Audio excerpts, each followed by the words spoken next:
Quick reading for Leo, January the 1st to January the 7th of 2026. Meron ditong mag-decide na ayaw kitang marinig, ayoko pang makipag-usap, or ayoko nang marinig pa yung mga reasons mo because I feel like it's an alibi. So ang makikita natin dito, the more that someone here reject no the explanation, the information, the more na magkakaroon ng sleepless nights, the more na magkakaroon ng damage, no, prolonging the agony of hearing, no, the information might change the relationship negatively.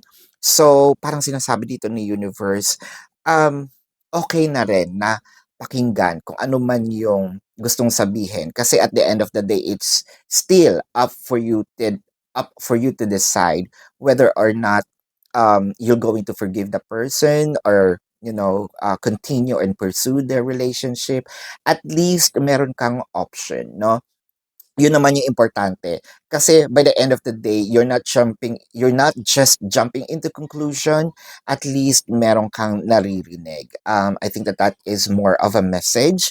But that is your quick reading, Leo, for January the 1st to January the 7th. Predicting future is my purpose. Yelling the stars align.